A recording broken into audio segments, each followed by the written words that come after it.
ఓం వసుదేవసుతం దేవం కంసచాణూరమర్దనం దేవకీ పరమానందం కృష్ణం వందే జగద్గురుం శ్రీ రాధాకృష్ణాభ్యాం నమ. అర్జునం వందే జగదేక వీరం. ఓం యా దేవీ సర్వభూతేషు శక్తిరూపేణ సంస్థిత నమస్తస్యై నమస్తస్యై నమస్తస్యై నమో నమ.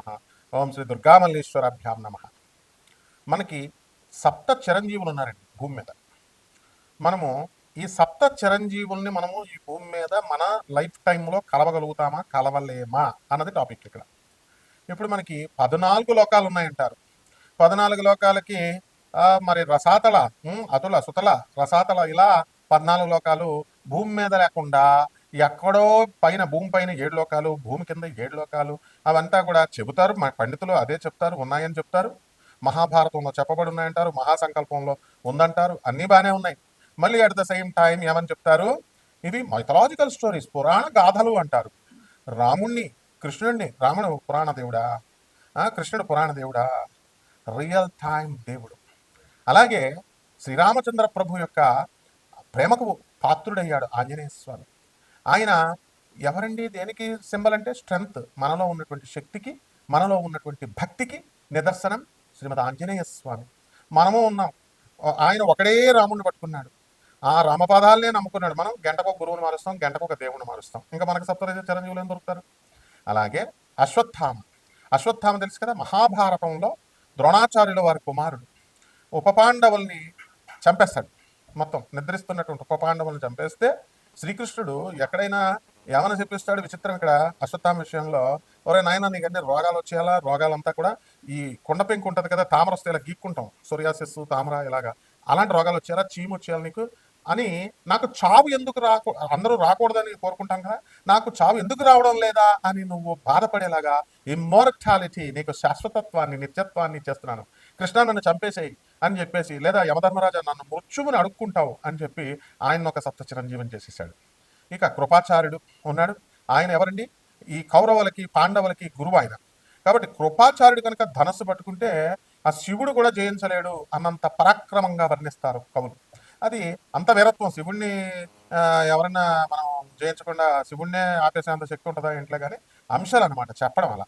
నెక్స్ట్ ఇప్పుడు అశ్వత్థామ అయిపోయాడు, మనకి కృపాచార్యుడు అయిపోయాడు, ఆంజనేయ స్వామి అయిపోయాడు. ఆంజనేయ స్వామికి శ్రీరామచంద్రుడు వరం ఇచ్చేశాడు.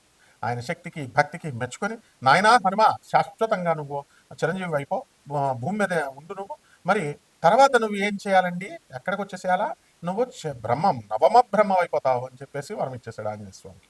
నెక్స్ట్ ఇక అస్సలైనటువంటి వాడు మనకు విభీషణుడు ఉన్నాడు. ఈ విభీషణుడు ఎవరండి, రావణాసురుడు తమ్ముడు.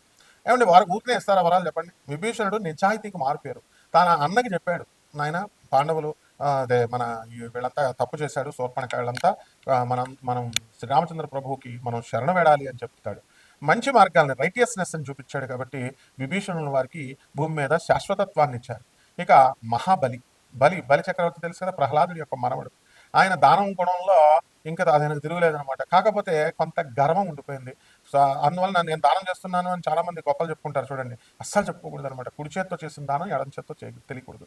ఈయన ఒక సప్త చిరంజీవి. నెక్స్ట్ పరశురాముడు. ఈయన సాక్షాత్తు మనకి విష్ణుమూర్తి. ఆయన ఆయన ఎదురైతే మనకు డేంజరే. ఎందుకంటే ఆయన ఎప్పుడు కోపిస్తాడు. మొత్తం ఏసుడు 21 మందిని మొత్తం కంప్లీట్గా నరుక్కుంటూ వెళ్ళిపోతాడు. నేను ఒకసారి సరదాగా, ఏమండి మా చాగంటి గారు ఏమో ధర్మరాజు అండి, మా గరికపాటి గారు మా గురువు గారు వీళ్ళంతాను, ఆయన భీముడండి, మరి మా సామవేదం షణ్ముఖ శర్మ, తర్వాత వతిపతి పద్మగారరావు గారు, వీళ్ళిద్దరూ కూడా సహదేవుడు నకుళ్ళండి. అయ్యా నండూరు శ్రీనివాస్ గారు, మీరు కృష్ణుడు ప్లస్ అర్జునుడు అంటే ఆయన నన్నే ఉన్నారంటే, నువ్వు పరశురాముడు నాయన అన్నారు. అంటే పరశురాముడు ఎందుకంటే బాబు కోపిష్ట ఆయన ఎదురొస్తే మనకు భయం, గుండె దడదడ. అలా ఆయన ఒకడు పరశురాముడు అవుతారు. నెక్స్ట్ ఇక వీళ్ళందరూ ఉన్నారు. వ్యాసుల వారిని మర్చిపోయాం. ఈయన ఒక గొప్ప ఋషి, శ్రీమన్నారాయణమూర్తి యొక్క అవతారము. ఈయన ఏంటండి, ఈయన చక్కగా వేదాలను విభజించాడు, మహాభారతాన్ని రాశాడు. వ్యాసుల వారు ఇక్కడ భూమి మీదే ఉన్నారు. ఈ 7 భూమి మీదే ఉన్నారు. వీళ్ళ గురించి మనం ఎంత చెప్పినా తక్కువ. అయితే ఏ రాసుల వాళ్ళు వీళ్ళంతా కూడా మనం ఎలా కలుసుకోగలుగుతాం, మన జీవితంలో సాధన చేస్తే ఏ చిరంజీవులను కలుసుకోగలుగుతాం, సప్త చిరంజీవుల దర్శనాలు మనకు ఉంటాయా అనేది. అది కాకుండా మనకి మహావతార్ బాబాజీ గారు ఉన్నారు.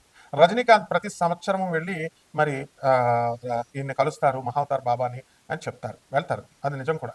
అందువల్లనే ఆయన బాబా అని ఇలా సినిమా తీశారు చూసారా, మహావతార్ బాబా. మహావతార్ బాబా ఎవరండి? లహరి మహాశయుడు, ఆయన శిష్యుడు లహరి మహాశయుడు. లహరి మహాశయుడు శిష్యుడు యుక్తేశ్వర బాబాజీ.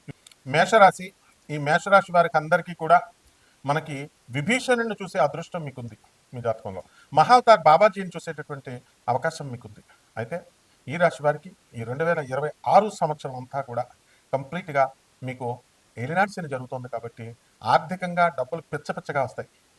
విదేశాలకు వెళ్ళగలుగుతారు, డబ్బులు పుష్కలంగా వస్తున్నాయి, బంధువులు అందరూ వస్తారు. ఈ అనవసరంగా ఎందుకండి దావతులు, పార్టీలు ఇవన్నీ కూడా ఖర్చు ఎక్కువ చేసుకుంటూ ఉంటారు. కాబట్టి ఇవి కట్ చేసేసి వీళ్ళందరినీ హిమాలయ పర్వతాలకు తీసుకెళ్ళిపోండి. ఏమంటారు, ఏమన్నా పిల్లల్ని గడిపించాలంటే సన్యాసికి హిమాలయ పర్వతానికి వెళ్ళిపోయి సన్యాసం తీసుకోండి. సన్యాసం అంటే అది ఈజీ అనుకుంటున్నారా, లేకపోతే హిమాలయ పర్వతాలకు పోవడం అంత ఈజీ అనుకుంటున్నారా? హిమాలయ పర్వతాలు మేము బద్రీనాథ్ వెళ్ళామండి, హెలికాప్టర్లో, పల్లకీలో, ఒక గుర్రం మీద, కంచరగాడిద మీద అని చెప్తున్నాను. బద్రీనాథ్, కేదార్నాథ్ కాదు నాయన. మహావతార్ బాబాజీని, వీళ్ళని, ఈ సప్త ఋషుల్ని మనం చూడాలి అంటే, విభీషణుని మీరు చూడాలి అని అంటే ఖచ్చితంగా మీరు నడక యాత్ర చేయాలి. గవర్నమెంట్ పర్మిషన్స్ ఉండాలి. బీపీలు గీపీలు ఇవన్నీ చెక్ చేసుకోవాలి. అక్కడి నుంచి అనేకమైనటువంటి మార్గాలు ఉన్నాయి. ఆ మార్గాల ద్వారా హిమాలయ పర్వతాల్లో, అండ్ నాట్ ఓన్లీ స్నో ఒకటే కాదు, స్నో లేనటువంటి ప్రాంతాలు కూడా ఉన్నాయన్నమాట. సో ఇటువంటివన్నీ కూడా కూర్చున్న యూ హ్యావ్ టు ఎక్స్ప్లోర్, తిరగాలి. కాబట్టి ఈ మేషరాశి వారికి అందరికీ కూడా మనకి మీరు రామ అంటే పోతు అనేటటువంటి విధంగా మిమ్మల్ని అందరూ కూడా మిమ్మల్ని అసహించుకుంటారు, అపరిందలు వేసేస్తారు.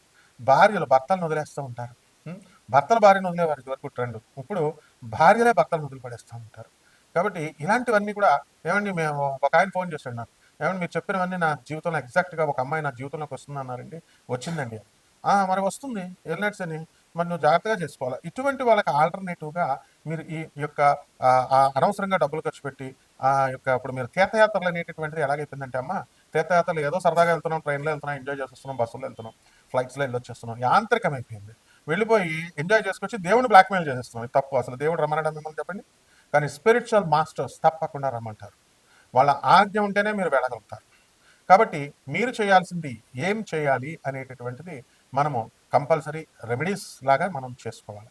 ఏం చేయాలండి అంటే, ఇప్పుడు డివైన్ వృక్షాలు ఉంటాయి, దేవతా వృక్షాలు, రావి, జమ్మి, జువ్వి, తర్వాత ఈ యొక్క తెల్ల జిల్లేడు పువ్వు, ఇటువంటి మేడి చెట్టు, ఇలాంటివన్నీ కూడా మనము మారేడాకు, వేపాకు, ఇలాంటివన్నీ కూడా స్పిరిచువల్ మాస్టర్స్కి మీరు అవన్నీ కూడా ఆఫర్ చేయాలి. ఈ విధంగా పేద ప్రజల పట్ల ప్రేమను కలిగి ఉండాలి. ఇవన్నీ కూడా ఎలా మీరు మేషరాశి వారు, అండ్ ఇప్పటికి మేము హిమాలయ పర్వతాలు ప్రతి ఒక్కళ్ళు ఒక 100 సార్లు వెళ్ళి వచ్చేస్తున్నారు. శంబాలా నగరాలు వెళ్ళి వచ్చేస్తున్నారు. హిమాలయాలు కావడం పెద్ద గొప్పే ఉంది. మేము రైల్వేలో పుట్టాం, రైల్వేలో పెరిగాం.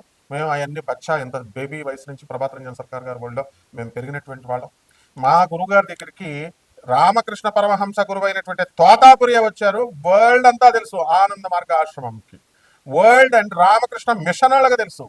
తోతాపురి వచ్చి మన ఆనందమూర్తి గారి దగ్గర మోక్షాన్ని పొందాడు. కాబట్టి స్పిరిచువల్ మాస్టర్స్ శాంతానందగిరి గారు ఉన్నారు వైఎస్ఎస్లో, పరమహంస యోగానందుల వారు, అలాగే డివైన్ లైఫ్ సొసైటీలో మాధవానంద గారు, ఇలా మనం చిదానంద మహారాజు వారి శిష్యులు, ఇలా మళ్ళీ ఆనందమయ దాస్ ప్రభు జనరల్ సెక్రటరీ ఆబిడ్స్ ఇస్కాన్ ఆచార్య, హిస్ డివైన్ గ్రేస్ ఆచార్య భక్తివేదాంత ప్రభుపాదుల వారి శిష్యులు. వీళ్ళంతా మా గురువులు. ఆ సర్కిల్లో మేమంతా చిన్నప్పటి నుంచి పెరిగాము, అవధూతల మధ్య, ఋషుల మధ్య.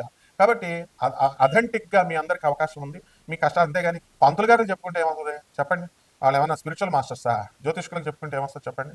డబ్బులు ఇమ్మంటే ఇస్తారు, లక్షలు, 3 లక్షలు, 5 లక్షలు కూడా ఇస్తారు. కానీ పేదోడికి 10 రూపాయలు ఇవ్వడానికి చచ్చిపోతారు అనాథ పిల్లలకి, సాధువులకి. ఇలాంటి వాళ్ళకి మీకు ఎలాగ అవుతుంది? ట్రై చేసుకోండి, ప్రవర్తన మార్చుకోండి. అండ్ పరిహారాలు చక్కగా ఈ యొక్క దేవతా వృక్షాలని పూజించండి, దేవతా వృక్షాలని నాటండి, బయట అంతా కూడా రోడ్డు మీద వేసి వాటిని పెంచండి. బ్రహ్మాండంగా మీకు తప్పకుండా మీకు మహావతార్ బాబాజీ విభీషణుడు ఈ జన్మలోనే మీకు దర్శనమిస్తారు. మీ కష్టాలని వాళ్ళు తొలగించుకొని ఉంటారు. శుభమస్తు.